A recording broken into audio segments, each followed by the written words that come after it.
All right, amazing.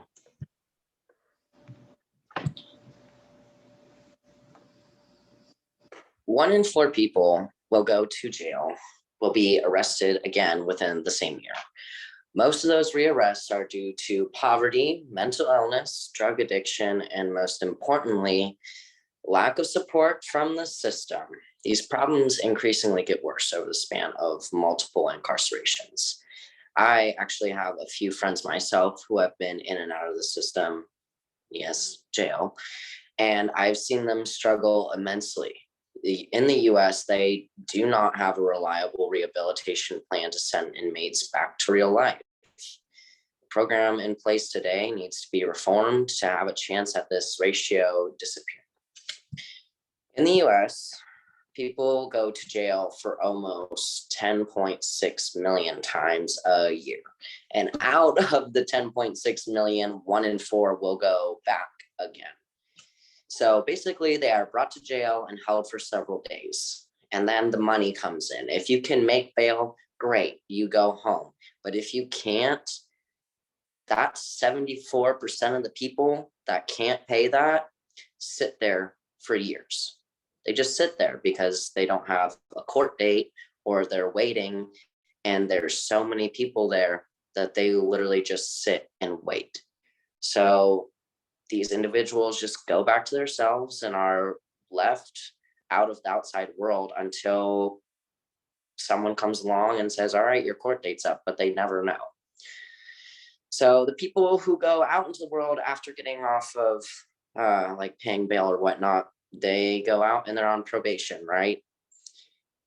The issue with probation is how many probation officers do you actually know follow through?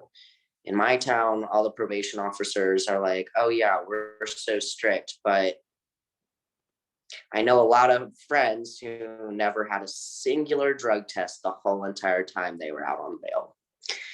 So they risk getting in trouble again, but it just depends on if the system in your county or in your state or worldwide sucks. So for the inmates who get out after they are like let go after their trial, they don't know what to do because they just spent so long in there. They had to be accustomed to jail and not socializing with anybody. And think about the rate of people who go to jail who get a job because they become the U word, untrustworthy. Nobody wants to hire an untrustworthy employee. So that puts them at risk for greater repetition of crime, homelessness, and drug addiction. Although most of the inmates will just plead guilty and go home and avoid sitting in a dark cell. But jail or no jail, the lack of support that the system gives churns over events to higher recidivism, meaning repeated crime from previous offenders. Life after jail can be extremely difficult. There are not as many resources at jails than they are at prisons. They're kind of the same, not totally the same, but they both suck. But Norway is great. So yes, the country, Norway, they have a great rehabilitation program and people get in there and out quick. They offer college classes while they're there. They offer rehab inside. They offer it's like a rehab there. It's not really jail. They get people in and out and they get them help. So their rate of incarceration is significantly lower. So here, all the inmates are basically just sitting awaiting trial in deep depression, no light in the buildings, grief, anxiousness, and a bunch of angry people because they're there. So those people who are sitting there with all those feelings and all emotions and not having anybody to process it with, go right back out into the world.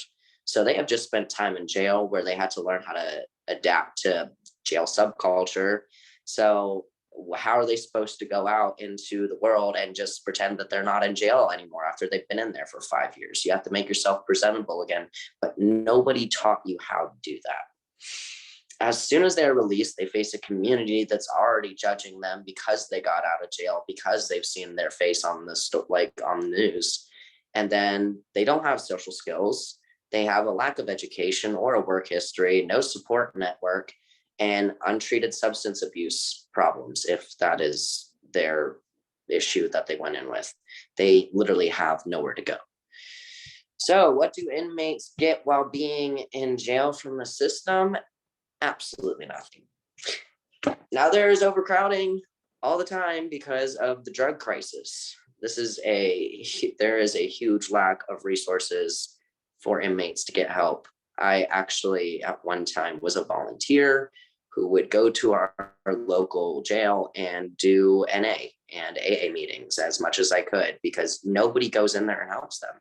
There's no programs, there's no nothing. So if your county has people nice enough to volunteer, great. If they don't, there's nothing to help them. So the jail releases that inmate and it's over. No help with a setup plan to go home. They just have to kind of find a community that's safe, and that's about it. But they need more help than that. They need help finding meetings, a therapist, even a rehab program if need be. But they let them go without any safety net whatsoever. And then they're surprised when they come back and they're like, oh, hey, we arrested you for a 5th time. They're like, why are you here?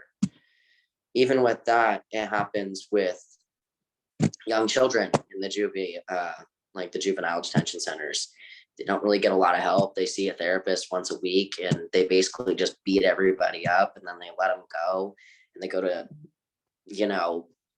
sex work, homelessness. They do whatever they need to keep themselves alive. Overall, the system to help prevent recidivism is horrible. The rehabilitation program in this place sucks, and there's no help for anyone. So they cannot be surprised by the overcrowding, the rise of homelessness, the rise of crime, when the system is failing those people to become functional people of society. And as long as they keep failing them, the harder America is going to plunder into a crime-ridden country. The system needs to change, and I can't be the only one pushing for that change. Thank you.